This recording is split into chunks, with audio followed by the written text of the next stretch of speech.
What's up, guys? Welcome into another edition of Bogey Free. I'm your host, Matt Jones. You can find me on Twitter at MattJonesTFR. What's going on, Matt? What's going on, man? No, nothing. Oh, there we are. All right, we're good. Yeah, we're here for the players this week. We have Axis joining us as always. You can find him on Twitter at Axis_DFS. What's up, man? Yeah, just coming off another pretty solid week. It's always nice when the free bets we give out on here manage to hit. Had a nice sweat, but we instead got our second place of the year. Trying not to complain too much. Also have hit 2 winners this year. It's been a pretty hot start overall, and make most of the money betting other things, but the outright sweats are always the best. So hopefully we can have another guy around contention here this Sunday at the Players, the mighty Players. Yeah, for sure. It was a pretty good week. I had Gooch, which looked nice for a bit, and then not so much. then was just literally holding on for a top 20 by the end of that round.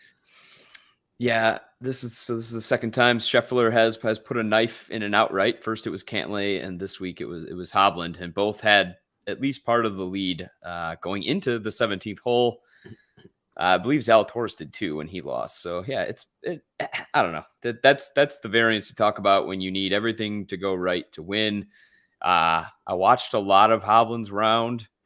It felt like he should have won. It's easy to say that, like, oh, a guy should have done it. I mean, gosh, he just couldn't chip, like, as we know, right? He missed some semi-easy. If you felt like if you could rewind, like he could have, if you replay it exactly how it was, like, I don't know, it feels like he could have won that more often than not by like 3 or 4 shots. I mean, it was just wild to watch. And Scheffler played great. I mean, he made a par save with that like 30-footer from behind a tree. I mean, it was unbelievable for him. He played extremely well. That is golf. I mean, that's all I can say. Yep, that's all it is. I think you may have even said this in the Discord during the weekend. Like we remember all these like shit instances, and we tend to forget the good breaks that we get. But that's just that's just how we are. So hopefully we will have some good stories to remember from this week. Obviously, we mentioned it already. It is the Players Week. Probably top 2 most recognizable courses, like this and Augusta, I feel like are the ones that, like, at least 17, like everybody knows 17. Like you don't. I mean, this and maybe the old course that but even that's in a rotation, so maybe newer fans aren't as familiar. I mean, I don't. Yeah, I mean, obviously, like you said, the Island Green, that's plastered all over. Yeah, I think if you could only take one picture from every course that we may come across, I think this would probably be the one that was recognized right next to Augusta as the most recognizable. So we do still want to talk a little bit about the course. It is a par 72. Not overly long, a little bit under 7,300 yards. And obviously we know that there's trouble everywhere. So how do you manage this? Like, whether you're building your card or whether you're building a lineup for DFS, like what are some things that you're either actively avoiding or actively targeting? Because you could go either way.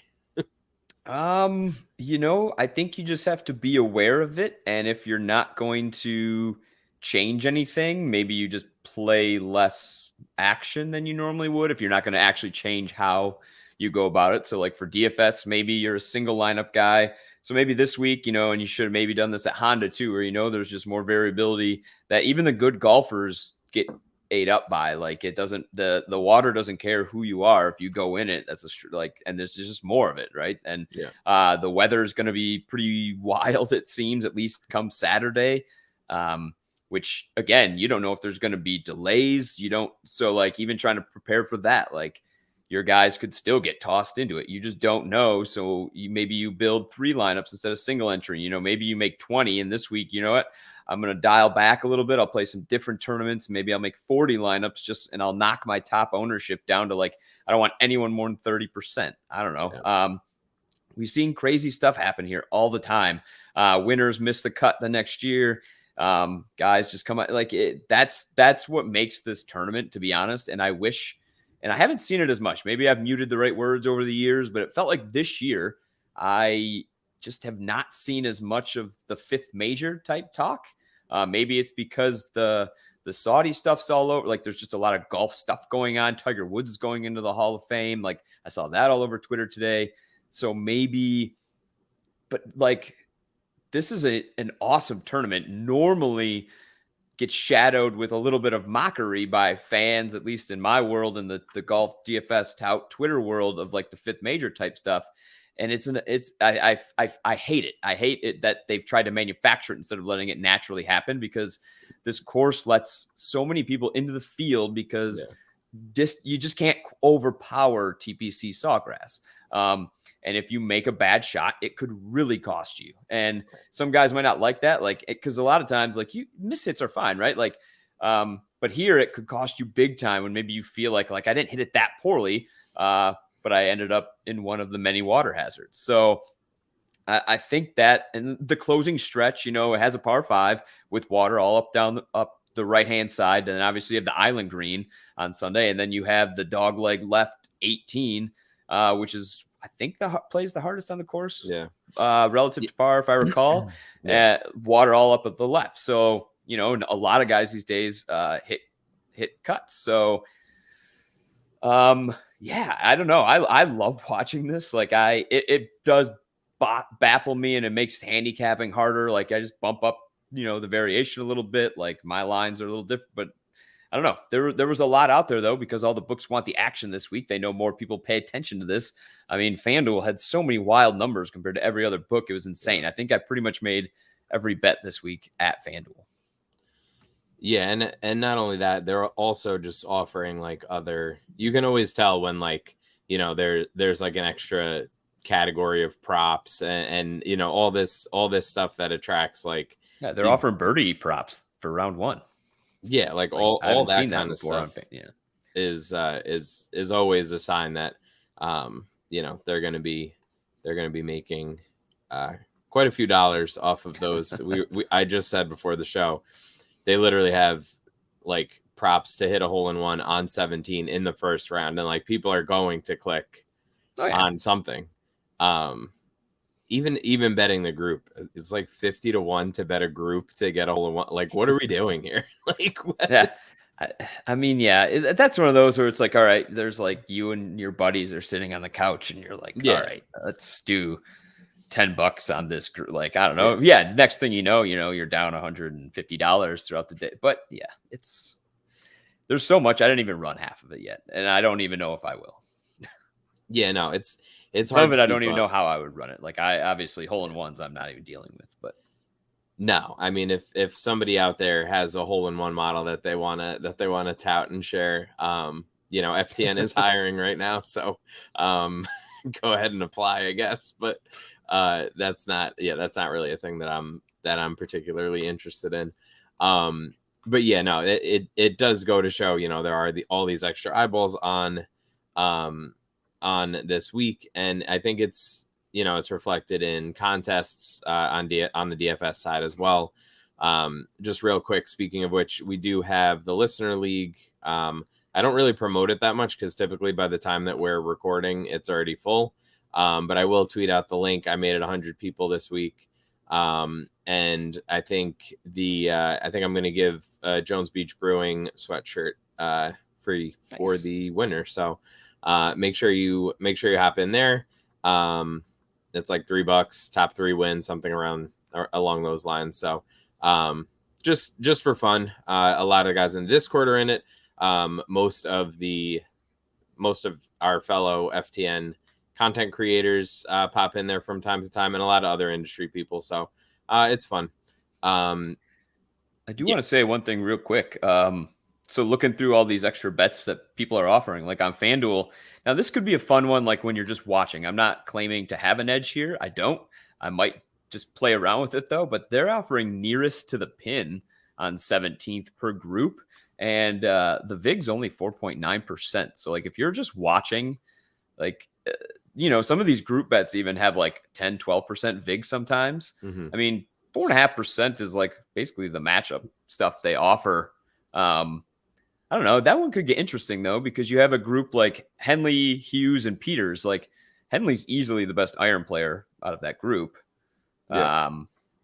But they're all plus 186. Like they're all the same. So if you're sitting there Thursday morning and you feel like I don't know, that could be something to watch. Like, it's not wild, but the juice isn't crazy either. So like that could be one where if you're just trying to hit a few throughout the day, check it out. Yeah. Yeah, that works. Of course, New York isn't offering half of the fun things like that because we just can't even get zero NHL fun shot props. It's like it's absurd that they're like whatever. That's a whole nother topic of conversation. But let's jump into some of the bets that we are either targeting and bringing up for the first time here, or that we've shared these in the Discord for the most part, and or I believe this one that you're about to tell us about was the free bet of the day, right? Is it? So that would be the matchup. Yeah. So that was Victor Hovland versus Hideki Matsuyama. Last I checked, it was still minus 110 on DraftKings. I feel, so both of them are relatively similar, right? They're very solid off the tee, although Victor's been much better of late. They're both almost identical in approach. Victor struggles mightily around the green, whereas Hideki struggles more on the green. They're almost offsetting semi-recent form in that sense. I think, like, I made Victor minus 123, I believe. So it wasn't like a wild great. I think it's close to 3%. And I think Decky's getting some love, obviously, for some of his course history here, I imagine, whereas Vic, it doesn't really have that. So it's not that I hate Hideki, but I mean, one, Hovland's immediate recent form is just hard to deny. And like, there's just no real, like, even through the bat around the green last week, like, I'm pretty sure, I don't remember his exact final round score. I'm pretty sure he still beat the field by some strokes. Like, although he was struggling, like his ball striking is so good. He can make up for a lot of that. And yeah, it's hard to watch, but that, the finishes tell you he can still overcome it. It's not the end of the world. Normally around the green is like the least important of the 4 strokes gain categories on any given week, although it may be more important at certain courses. It's still normally something that I would weigh the least out of all if you're looking at statistics and you're using that to model. So yeah, it's not that I think Hideki's bad. It's not even so much of a fate of that. It's just I think what we're seeing right now from Hovland is he's in a zone. He's got the distance. He's got the accuracy. The distance may not be used every hole because of the clubbing down. However, on the holes he can use it on, he should be in a much better position more often. So yeah, I think this is just like he hadn't played well at Arnold Palmer Invitational before either at Bay Hill. It was all 40th places. We talked about it on the show, actually. I think it was 3 straight in the 40s, and then he gets second. Like, he isn't the same player when you're looking at when he made his debut at some of these events. So you got to keep that in mind, and that's another issue with course history. Yes, especially at a course like this that just has hazards everywhere, and one very bad shot sends you over the cut line by one. So yeah, one of the many issues with course history. Yeah, right. We, again, a topic for another show. Although we did kind of discuss that already once this year, so we could always revisit it another time. Yeah, no, I'm fully on board with you there. I think I just checked; it hasn't moved. It hasn't moved since then. I don't really think that this is one of those like, oh, like it didn't move, so like it's not everything moves. I don't really, especially a matchup like this. Like, I feel like honestly, I feel like the fringe guys, you know, the matchups move a little bit more. And I think a lot of the time, unless there's like stupid money coming in, I think that most of the time they kind of hold these pretty close to where they DraftKings doesn't start. seem to move their stuff nearly as much as other stateside books anyway. Like they will, but normally like that maybe would bump either way, like minus 115, minus 120, or minus 120, minus 110. Like it. Yeah.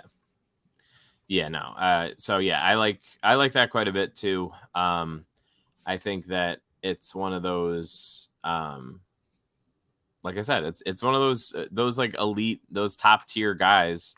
Whenever you have matchups on them, if they're this close, I think you're usually in pretty good shape with light, either, you know, light juice like this with minus 110, or if you can find some that you have plus on one side. That's always nice to get.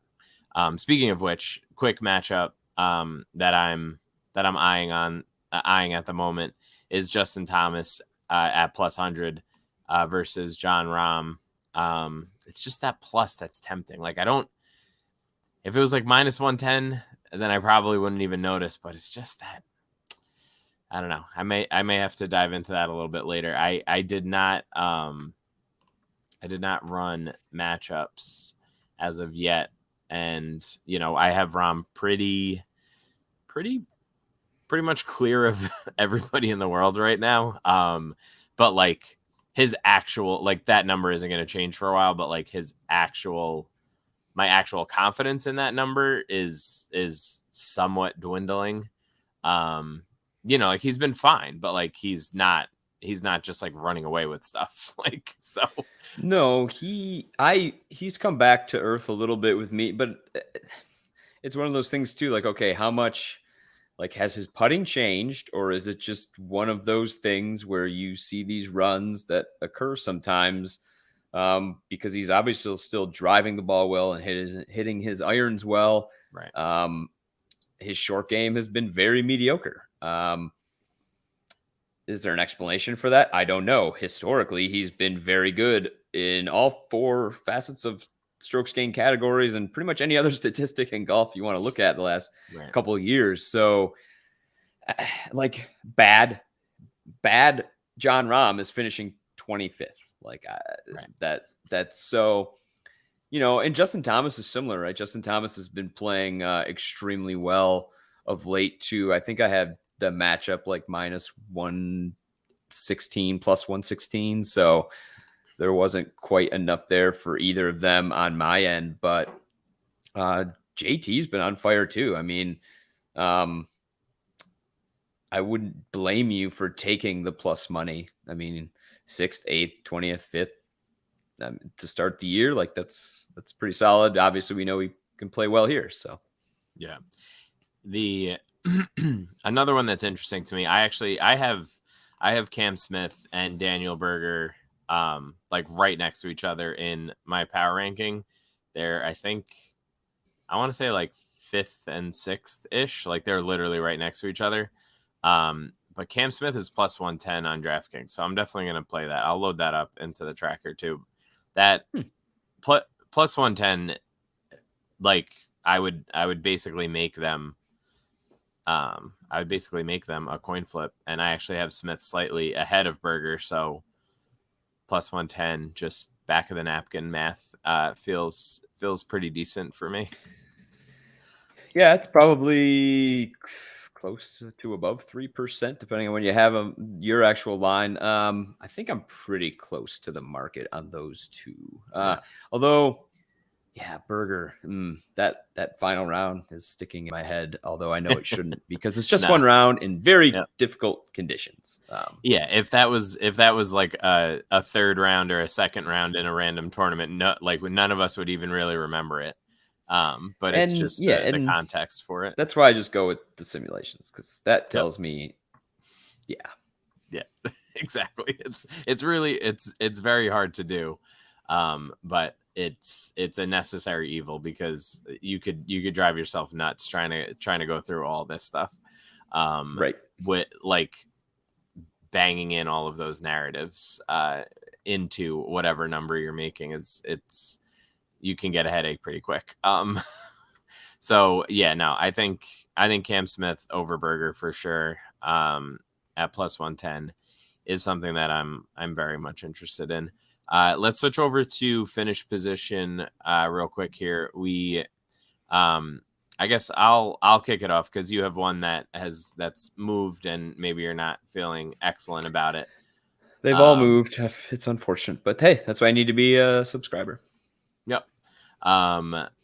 So Paul Casey for a top 10 at 10-1 is on FanDuel right now, and I just checked it. It's still there. Is my biggest top 10 edge of the week. So that's something Paul that Casey. I will be. Yeah. I have Paul Casey ranked pretty absurdly high. Yeah, I'd have to pull up my sim real quick because my keyboard decided that the battery wanted to die, I guess. And anyway, yeah. Just for reference, there's Casey quite a bit here.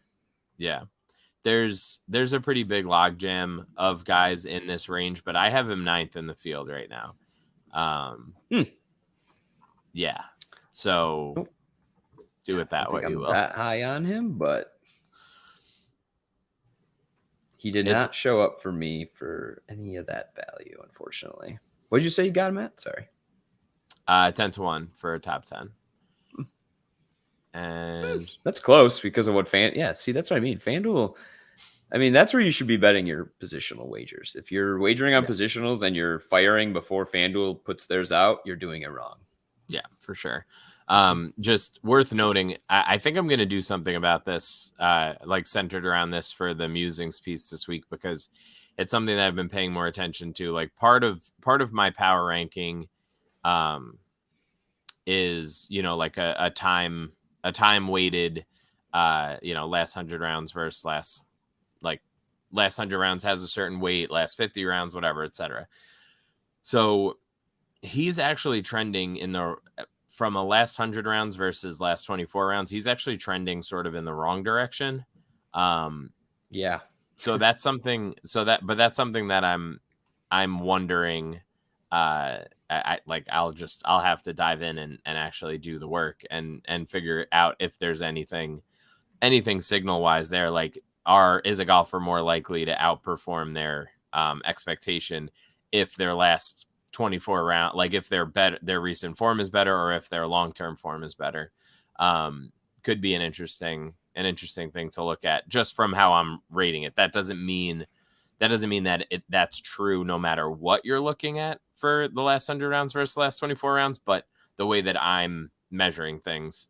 And then that could be something that I include like in the volatility report, like sort of like a trending part of that also, because you have a guy like Casey, who's, over the last 100 rounds, like just overall talent wise, he's, up in the top 10 like that. But for the last 24 rounds, like he's, in like the 30s maybe. So like that interplay is something that is intuitively important, but it might not actually be, it might not actually show up. Like it might just be so random that it doesn't really matter. And because he's such a talented golfer, maybe, whatever, LOL, everybody likes to shit on him all the time, but love Paul Casey because he is such a talented golfer overall. I think that it's like, I lean more towards that longer term form and, that carrying him or whatever. So I don't know, something interesting. Hopefully I'll find something in there worth writing about. Otherwise I'll be scrambling like I was last week. Cause I spent 2 days doing this whole thing about, I don't even want to go into it, but I spent 2 days working on something. I realized I had a number, a less than and greater than thing in the wrong way. Then I reran everything and there was nothing statistically worth talking about, and I had to come up with something at the last second. So I mean, sometimes nothing is something, right? Like it's been a while, and it always does suck because you have this like thesis and theory of what's going to happen. It's rare. Sometimes I've wrote like, yeah, I looked into all this, and guess what? It was nothing. Here we are, back to square one. It's probably less boring to read, but I mean that's kind of the foundation of eventually figuring out how you want to build different aspects of what you're baking into your process each week, right? Like not everything you think of is going to have signal. Right. But yeah, and that's a hard thing. That's a hard thing to wrap your head around too. It's like you want to just be able to say like, oh, I'm spending all this time. Like it's definitely going to improve my process, and therefore it's definitely going to improve my results. And most of the time it's like, well, actually there's like maybe you're increasing your edge by like 0.5%, and like that's like the best case scenario or essentially. maybe you're right and you just don't have the data, or you don't have the knowledge to use that data properly, and you have to continue to learn and work on it, right? Like I'm sure there's a lot of stuff I don't do, whether even if I've tried it, that maybe other people do, and they're just have the knowledge to either code, or they have the formula that I've never seen, or that piece of math statistics that I never learned, Right. something like that, right? Or I'm missing a certain portion of the data. I don't know. That happens too, especially in the PGA, right? Like certain people just have access to better data in the PGA. Yep. But yeah, for sure. And that's all that all feeds into it. And you're not directly competing against those people, but you kind of are. So you have to figure out like, there's you could luckily go either most of way those on people that. probably aren't betting openers, so I'm okay for now. And then one other I feel like we should talk about Patrick Reed a little bit, because I can't not bet on him at these prices. Like, and I understand every reason why I shouldn't be betting on him at these prices. I understand every reason why I shouldn't be, but like just I think it's gone. I think it's gone a little bit too far. You seeing the 210 on FanDuel? Is that what you're referencing? 210 I mean, to 1? he is 250. At least that's where he was when I pulled it. Yeah, I mean, he was 250 on DraftKings earlier today. He was, and then at Bet Rivers, he was, he's 175, I think, to 1. But that got you access to 1/5 for a top 7, which is kind of like, that's like kind of why I bet that. And it's not like anything official, and it's not something like that I went crazy on, but like to get hit, like what is that, 35 to 1, I guess, for a top 7, like if he just figured it out a little bit, like pretty sure I made him like 310 to 1 this week. I cannot get, I don't know what's wrong with him, right? Like I don't for a fact even know, as much as I love to joke about it, thanks to Shotgun Start and everybody with the PXG stuff. Like, I don't even know for a fact it's that. Like, I don't know if whatever happened to him in the fall when he got sick and went into the hospital with his double pneumonia or whatever they were saying. I don't remember the exact ailment, but I'm pretty sure it was some sort of pneumonia.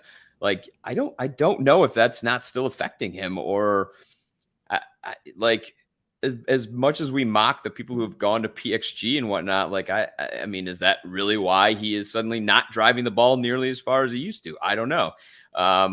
Justine thinks they're screwing up the stats, but okay, so they're taking 20 yards off your hubby's drive, and yet he's still shooting 2 over. So I don't know what to tell you, but like I don't know. He last week was probably his best effort. He was just average at everything. He wasn't atrocious at anything.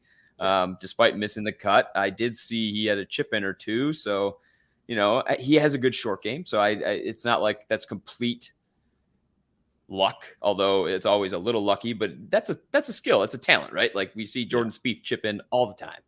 I don't know. I really can't get there. Like outside of that Bermuda championship where it was just a KFT light squad, he's done nothing. I can't do it.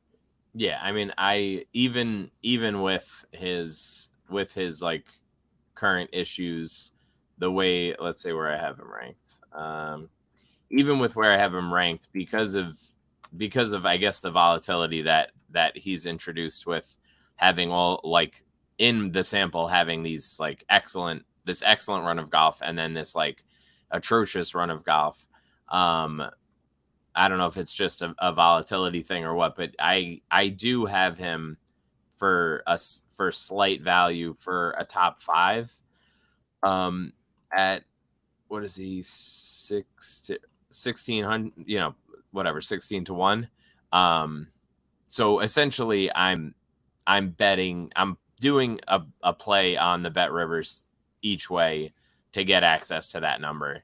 And because that's so, like, for a top 7, because that's so much higher than what I'm actually making him, for that, for the top 10, like, it EV wise, it, like, for me, that evens it out. And I don't have him that long. I have him 200 to 1 to win. So I was gonna say, I didn't even get there on the each way number.